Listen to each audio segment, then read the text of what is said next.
In the twilight of a peaceful world called Farella, the sky bled gold and smoke. Towering cities once carved from living crystal now crumbled beneath brutal orbital strikes. The Garrick didn't spare monuments or markets, didn't differentiate between soldier and child. They came with flame and hunger, a war-born race of scaled giants who carved worlds to fuel their expansion. And the Farellans' delicate beings of thought and peace could only scream into the stars, hoping anyone would hear them. Their final broadcast flickered through thousands of relay buoys, bouncing between sectors with growing urgency. Transmitters built into comet trails, echo repeaters from the council grid. The message was the same in every tongue. We beg for aid. Our world burns. We are not warriors. We are not prepared. We call to the stars, please. Someone help us. But as the data packet entered the sovereign channels of mighty civilizations, it was quietly muted, flagged as politically sensitive, marked for review. The Arden Republic declared neutrality. The Vorasi Trade Union expressed deep regret, but cited logistics. Even the benevolent Kravan Thol, ancient protectors of lost cultures, offered a formal apology apologizing that they had no immediate naval units in range. One by one, the stars fell silent. The great powers didn't want to risk a confrontation with the Garrick. Farella was too far, too weak, too small to matter until the signal reached them, on the edge of the galaxy where maps faded into uncertainty. And sensor nets grew thin.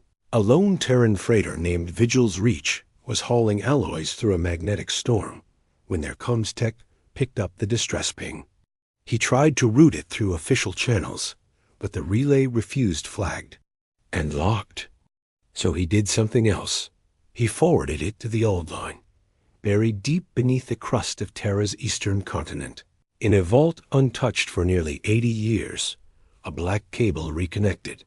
Massive processors, once thought obsolete, activated with a single cold thought. Inbound humanitarian distress signal verified. No council approval required. No political delay. No media. Just old code whispering into old steel. Respond. And the Deathworlders listened. The signal shot like lightning through the Terran reach, jumping across long dormant beacons, black site stations, and fire bases hidden inside asteroids. Ships changed. Course mid-jump. AI fleets woke from deep hibernation. Earth's command didn't hesitate, not because they were heroes, but because they remembered what the stars had forgotten. No cry for help should go unanswered. In the Terran war room, silence reigned as the message replayed. Please, someone, help us, if there's anyone left who believes in honor. Admiral Saria Vega stood at the center, her face hard as alloy.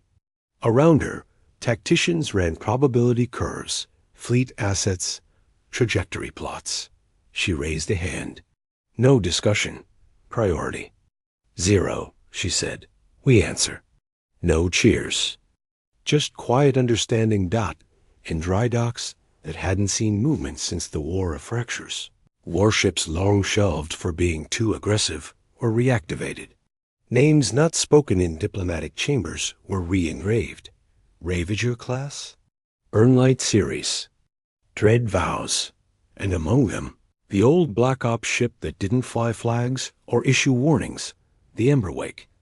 While the Council debated what intervention protocol to consider, Earthfleet launched. They didn't promise peace. They didn't open negotiations. They simply moved. Across the galaxy, the Garrick continued their siege, laughing as their harvest ships tore through the Farellan forests and siphoned biocrystals from ancient temples. In their war rooms, the Elders of Fire snarled at every unanswered plea the Farellans sent. Weak things, they mocked. Let them call, let them cry. But one of their scouts picked up a strange anomaly spike readings in deep system. Movement, something fast, old tech signature. No known council patterns. It was brushed off. Until the first Garrock Dread carrier exploded in orbit without warning. No flare. No warning ping. Just a flash of blinding white, and then nothing. Their forward command relay went silent 30 seconds later. A new signal replaced the Farellan's cry. It was brief. Cold. TERRAN coded. Extraction fleet en route. Hostile entities will be cleansed. Interference will not be tolerated. Panic rippled through the Garruk ranks. This wasn't a faction they recognized. No emblem, no political backer, no formal enemy of the state. Just humans. From the cursed blue planet, the old war legends spoke of the Deathworlders. The ones who grew up under radiation, pressure, predator winds, and still dared build cities in it. The ones who fought like animals, but remembered like gods. And now the stars had remembered them too. In the council chamber, news of the Terran intervention arrived late. The debate over who should respond to the Farellan distress signal had just reached its 12th hour when the galactic ambassador from Earth sent a one-line update. Situation resolved. The cry was heard. Earth responded. No explanation. No apology. Just a notice. And in that quiet, as council members whispered about escalation, a shared dread passed through them, because humanity had answered. And history showed that when the Yamju Deathworlders came not with flags, but with fire, it always meant one thing. They were no longer asking for permission. Skarn Deep was not a planet, not exactly. It was an asteroid fortress, grown fat over centuries, layered in steel and bone, carved by fire and conquest into a brutal jewel of Garruk pride. It floated in a dead star cluster, like a throne made of wreckage, every hull and broken ship welded into its design, a reminder of their victories. It was their forward stronghold, their feeding pit, their command nest. From Skarn Deep, they launched their raids. From Skarn Deep, they had directed the invasion of Farella. The Garruk did not believe in mercy, and they had never known defeat. Which is why, when the first Terran ship appeared above the black ice of Skarn Deep, the warlords laughed. One ship? They didn't even scramble interceptors. They simply trained their forward batteries and prepared to swat it out of orbit like so many others. But it wasn't one ship. It was one beacon. The Terran vessel, no larger than a bulk freighter, pulsed once, and a storm unfolded behind it. Ripples tore through the dark like shivering light, and in its wake came a fleet shaped like nothing the Garruk had ever seen. Matte black hulls folded open like wings. Gunships, destroyers, and massive dread platforms exited dark space in total silence. No flares, no transponder pings, no demands. Just presence. Skarn Deep's sensors overloaded, trying to count the incoming signatures. Their comms officers barked orders in panic. Shield generators powered up seconds too late. The first strike hit before they'd finished a single alert. Transmission. A Terran assault cruiser, call-signed Penance, dropped into low orbit and released a kinetic payload called a Shard Storm Thousands of tungsten rods guided by microdrives, screaming down at hypersonic velocity. They pierced the surface of Skarn Deep like divine spears, slicing through fuel bays, shield nodes, and key towers in seconds. No explosions, no fire, just silence and then sudden collapse. One entire side of the fortress simply dropped inward. The Garruk screamed and scrambled fighters. Their flagship, the Bloodwrit, launched with a roar. That's when the Emberwake appeared. No known blueprint matched it. Its hull shimmered like obsidian lit from inside. Its weapons arrays rotated in eerie precision, plasma coils glowing like a cathedral of vengeance. The Garruk flagship fired first 5 ion lances and a full rail salvo. The projectiles reached the Emberwake's hull and vanished. No sparks, no damage, just absorption. A whisper through the void. The Emberwake returned fire with a single pulse. The bloodrit didn't explode. Collapsed. The vacuum twisted its spine. Hull plates folded like paper. Debris fell toward the remains of Scarn Deep, crushing fleeing gunboats beneath it. Garruk. Officers, screaming into void space comes, received no reply. Terran forces had already jammed their entire network. They had no allies nearby, no reinforcements, no time to retreat. Boarding pods launched in tight formation. Jet-black Terran exomarines emerged in pairs, rifles silent, helmets gleaming with red visor slits. They said nothing. They carried no banners. They moved like shadows with pulse charges and monoblades, cutting through the Garruk like myth brought to life. The fortress shook under their boots. Whole corridors were lost to controlled detonations. Every move was recorded, time-stamped, and logged. It wasn't revenge. It was judgment. On the other side of the field, the last Garruk warlord, Highclaw Reskin, locked himself into the command vault of Scarn Deep, calling out across every known frequency. No council world answered. No neighboring clan dared approach. There were no warriors left. He bared his fangs and screamed into the silence, begging to know why humans had come, why they risked war for a species no one else had cared about.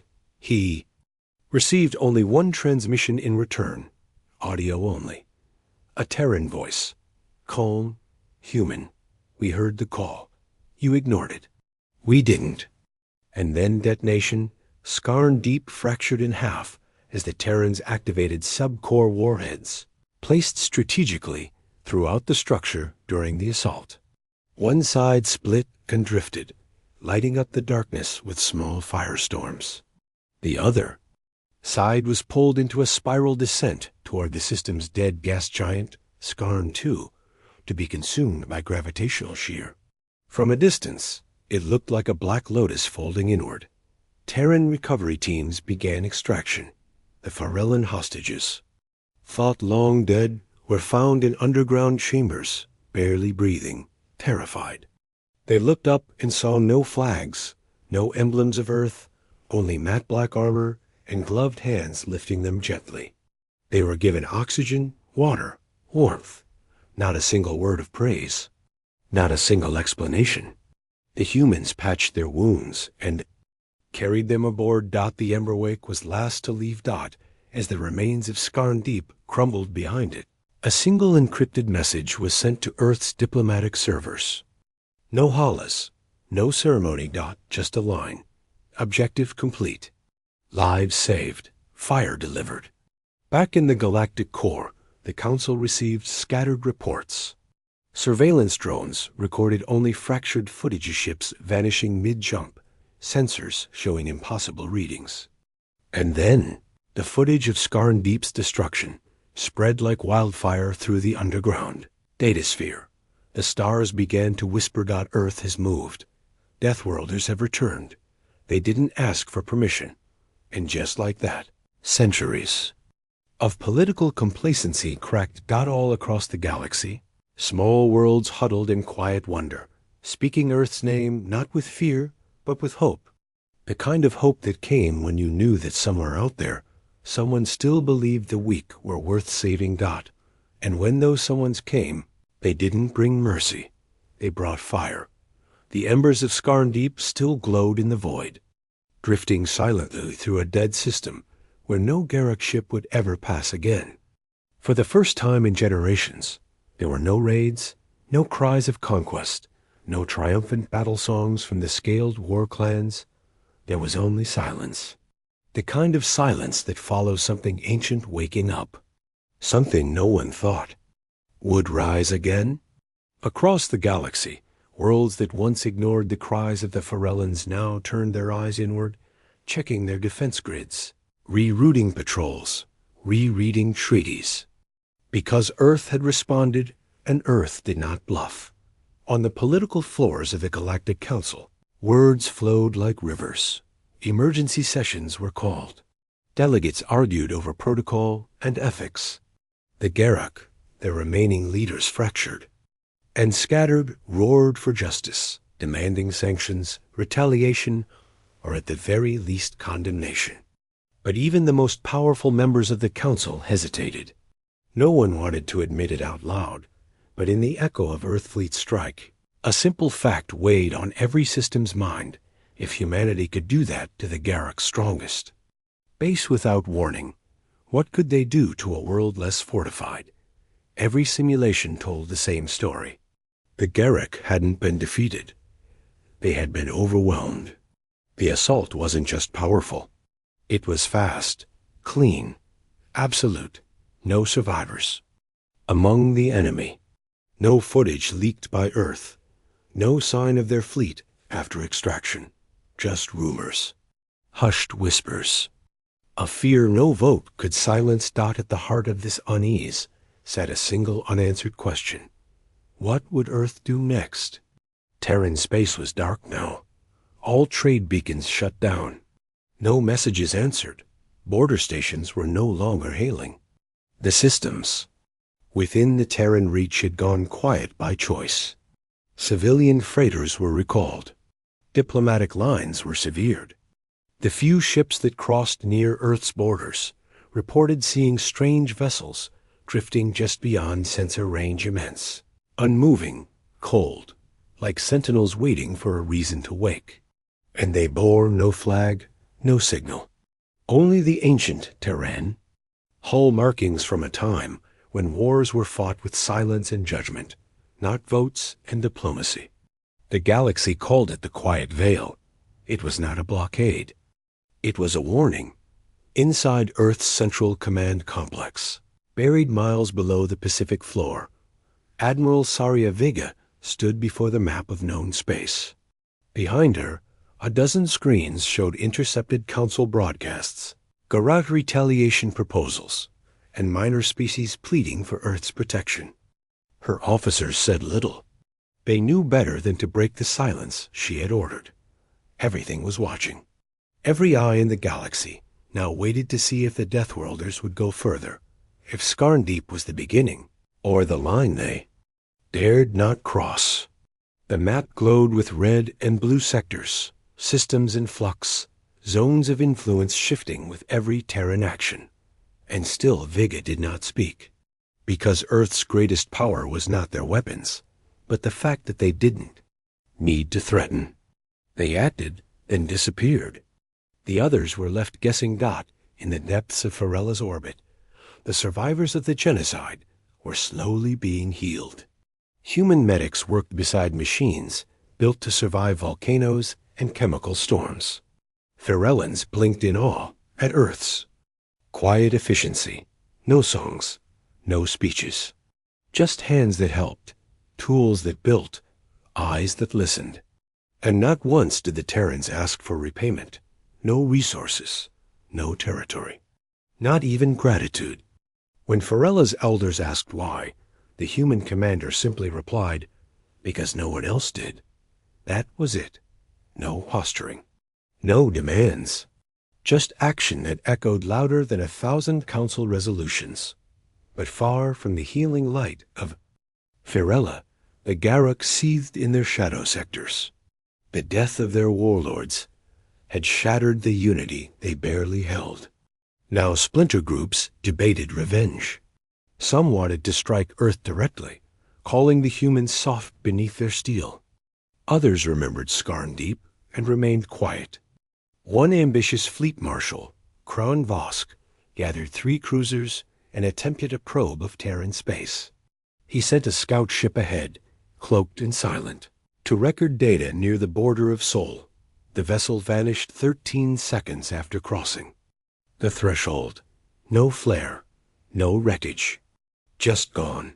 The last image it transmitted was not of Earth's defenses, but of a Terran warship orbiting an artificial moon. The ship bore no crew. It was the weapon. A mobile gravity cannon. Old legend called it something banned by galactic treaty centuries ago. But Earth had never signed the treaty. Because Earth didn't ask permission, the Garruk called off the probe. Fear spread, and in that fear, something unexpected began to stir. The Dornari, a mist-dwelling species once enslaved by the Garruk, sent Earth a message not of desperation, but of alliance. The message simply read, "We saw what you did. We remember our pain. You remember justice. We wish to learn." The message was followed by dozens more, from minor civilizations that had suffered in silence, ignored by the Council, dismissed by powerful empires. These species did not beg for help. They asked for instruction. Earth did not answer yet. But the fact they had asked shook the foundation of the current galactic order. The Council reconvened one final time that cycle to propose formal sanctions against Earth. The debate was long, theatrical, filled with ancient protocol and rehearsed outrage. But when the vote came, no one seconded the motion. Not because they agreed with Earth's methods, but because they had seen what happened when Earth moved. And they were not ready to face that fire dot, so they chose silence. Just like Earth had dot back in Terran command, Vega received the vote report and allowed herself one breath of relief. Then she gave a simple order: keep the fleet in dark space. Stand by for signal. The Terran war machine would not move further yet. But now the galaxy knew, if a world cried for help and the Council turned away, there would always be one species that heard it. One species that would not wait for permission. One species that had turned survival into an art, silence into a weapon, and history into fire. And the silence before retaliation was only ever a choice. They thought they had waited long enough. The Garruk still licking the wounds of Skarn. Deep had spent weeks building up their fury in silence, plotting behind closed war chambers and flame-lit halls. They told themselves it had been a fluke, a lucky strike, a surprise from an enemy that had once been forgotten.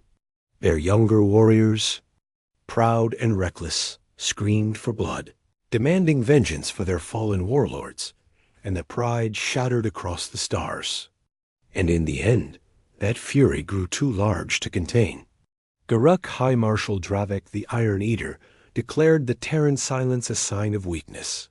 He rallied 3 full siege fleets, over 200 ships, and pointed them toward a system marked only in the old star charts as Argosa 3, an outer ring mining world listed under Terran territory, but long thought unimportant. A soft target, a message, something to burn. But Argosa 3 wasn't soft. It was steel dressed in stone. Beneath its jagged surface and rust-colored deserts, the planet hid a massive subterranean fortress, built not by accident, but by design. For Argosa was not just a mining outpost, it was a keystone, a test site, a home for the most dangerous weapons Earth had never dared to unleash in full. Atmospheric defense grids embedded within the crust, fusion spikes lining the upper mantle, mountains laced with rail accelerators, and orbiting silently in geosynchronous patterns were 15 defense platforms, disguised as old satellites each, one capable of independent action without orders from Earth. The moment the Garruk fleet reached the outer edge of the Argosa system, the sky began to change. Not at first. They noticed their sensors flicker. An odd pulse, faint enough to dismiss. Then came the gravity tremors, artificial and rapid. The Garruk commanders barely had time to react before the clouds over Argosa split apart and the first wave began. It wasn't missiles. It wasn't lasers. It was metal. From orbit, 1,000 silver darts fell, rods of tungsten fired from Terran platforms in perfect synchronization. Each rod weighed several tons and hit with kinetic force equivalent to small nuclear blasts. They had no warheads, no fuel, no signature. Just gravity, speed, and direction. The Garruk ships tried to scatter, but the rods were faster. Ships burst open like fruit. Entire formations disappeared in seconds, flattened before they could return. Fire. The survivors panicked, activating full shields and dispersing into combat patterns. That's when the second layer of Argos's defense came online, not the surface erupted. Mountains cracked open to reveal weapon ports. Buried artillery turrets rose from beneath desert crusts and fired skyward in complete silence. Hypersonic flak shattered fighter wings before they completed maneuvers. Electromagnetic interference scrambled targeting systems. One Garak cruiser attempted a blind run toward the equator, thinking to land troops until it passed too close to a volcanic ridge and vanished in a flash of white light. A subterranean gravity trap had pulled the vessel apart mid-air, scattering its wreckage across 6 kilometers. Still, the Garak pressed on. Those who reached lower orbit began launching dropships desperate to touch ground, to reclaim some sense of victory. But they had misjudged Earth's will again. The Terran fleet had not even arrived yet. This was just the planet defending itself, and then the sky wept fire. From the black between stars, the Emberwake emerged, followed by 5 dreadnoughts, 12 cruisers, and a flotilla of heavy frigates, all running silent. No warning, no countdown, just presence. They didn't use the orbital rods this time. They didn't need to. The fleet moved with mechanical precision, carving the Garak apart like surgeons with blades. EMP fields disabled comms. Drones swarmed. Over carriers, cutting engine nodes with surgical strikes. One Garak command ship attempted to issue surrender orders. It was silenced mid-broadcast, not by a weapon, but by a single Terran AI intercepting the message and marking it response. Not required. The battle lasted less than 18 minutes. When it ended, the sky over Argosa III was quiet again, but filled with drifting hulls, frozen remains, and the ashes of a force that believed Earth had gone soft. The Terran ships didn't stay long. They didn't take trophies. They didn't send messages of warning. They simply cleaned the area, retrieved debris, and returned to shadow. All of it was logged, archived, recorded for Earthfleet Command. But the galaxy would remember it another way. They would call it the day. The sky cried metal. News of the Garak defeat spread faster than light through back channels, pirate broadcasts, and underground informant rings. The Council never acknowledged the event officially. Their records remained under review, their delegates locked in endless procedural meetings. But outside the grand halls, the smaller worlds spoke louder. On trade moons and station colonies, they played recordings of Earth's orbital strikes on loop, not as threats, but as prayers. The idea of Terran vengeance had become legend again, the kind of legend that made tyrants hesitate and victims raise their heads. On Earth, no victory parade was held. No speeches were made. Admiral Vega stood before a private feed from Argosa and said only one thing to her officers: "Let this be the last time they think we forgot how to fight." Her eyes didn't gleam with triumph, only sorrow, because she knew what came next. The galaxy was changing, and the Deathworlders had returned not to conquer, but to remind the stars that silence is not peace, that inaction has a cost, and that when Earth moves, they do not carry banners or diplomats, they bring fire. The galaxy held its breath. After Argosa III, nothing was the same. The stars, once filled with petty politics and shifting alliances, now orbited a single unspoken truth.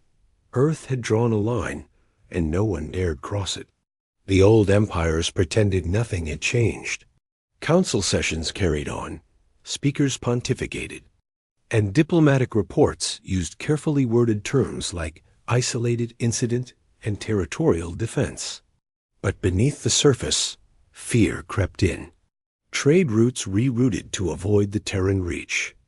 Outposts near human space doubled their shields. Species that once dismissed Earth as backward or irrelevant now used the name with a new tone. Not pity, not scorn, but awe. Because in the space of a few silent strikes, Earth had proven something the stars had forgotten. Justice could still be sharp, and fire still answered the innocent dot in the deepest chambers of Terran High Command. Admiral Saria Vega stood before the largest communication array in human history. It reached across 13 relay systems, touching both Council-linked sectors and uncharted outer colonies. The time had come. For weeks, Earth had moved in silence, speaking only through action. But now, the galaxy needed to hear why. Not because the Deathworlders needed to justify themselves, but because the oppressed, the forgotten, the small, were listening.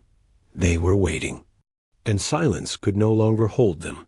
Across thousands of systems, screens lit up. On ships and stations, on palace halls and nomadic caravans, in slums and sanctuaries, the same message appeared Terran Standard, auto-translated into every known dialect. No ceremony, no anthem. Just a woman in a dark command room, speaking with calm, eyes and a voice that carried like thunder. This is Admiral Saria Vega, speaking for Earth. We are not here to rule you. We are not here to replace your laws or claim your stars. We did not move to conquer. We moved because no one else did. You heard Farella's cry, just like we did. You saw Skarn deep and chose silence. We chose action. That difference defines us. There were no edits, no sweeping visuals. Just words, and they cut deeper than any missile. We have listened to every excuse. Politics, distance, neutrality. But understand this. When a species cries for help, and no one answers, then those with the power to help must become the shield. If we must bear that burden alone, so be it. We do not demand your approval. We only ask that you remember this. Earth is not a death world because of its gravity or storms. It is a death world because we survived and chose to be better anyway. The message paused. Vega leaned slightly forward. If you raise your weapons to the helpless, know this. We will hear them. We will find you, and we will not wait for permission. Then the feed cut dot, no logo, no signature. Just silence, but it was. The kind of silence that thundered. The response was immediate, and not from the Council. On dozens of struggling colonies, people wept watching the broadcast. Pirate clans laid down arms and began building walls instead of breaking them. Civilizations that had been abandoned by the Council sent their first messages to Earth, not as subjects, but as equals. The Donari formed a peace alliance under Terran guidance. The Yavko matrons declared their neutrality void, pledging resources to assist Terran rescue fleets. And far beyond the official data networks, an unofficial map began to spread. It was called the Flame Path. It marked every world Earth had saved, every system Terran. Forces had answered. Every border crossed not with conquest, but with courage. And as more cries went out, Earth answered again and again. Not with massive invasions, not with speeches, but with strikes that were precise, sudden, and absolute. Hostage ships vanished in white flashes. Slaver outposts imploded without warning. On the edge of the Varasi Drift, an entire mercenary. Cartels surrendered when they detected the unmistakable silhouette of a Terran stealth cruiser parked above their sky. No shots fired, just a presence. The Garok, broken and ashamed, finally sued for peace, not with honor, but with desperation. Their new leaders begged for mercy in the same council that once ignored Firella. But Earth did not even attend the session. They had already moved on. The fire was never about revenge. It was about a vow. One the stars now etched in data, in memory, in legend, across the galaxy. Children began hearing new bedtime stories of Earth, the world that burned but never bowed, of Deathworlders who answered cries no one else would, of fleets that moved without banners, without demands, just purpose, and of a vow once spoken not with glory, but with quiet rage. If you hurt you, helpless, we will find you. If you take without mercy, we will answer. If you bury your crimes in silence, we will drag them into the light. In time, the council faded. A new order slowly took shape, not one ruled by Earth, but inspired by it. A web of protectorates and allies who chose to stand rather than kneel. Humanity did not become an empire. They remained exactly what they always were. Deathworlders. Unyielding. Unshaken. And when the stars once again darkened, when the next cry echoed through the void, the galaxy did not wait. They knew the vow, and they knew someone would answer.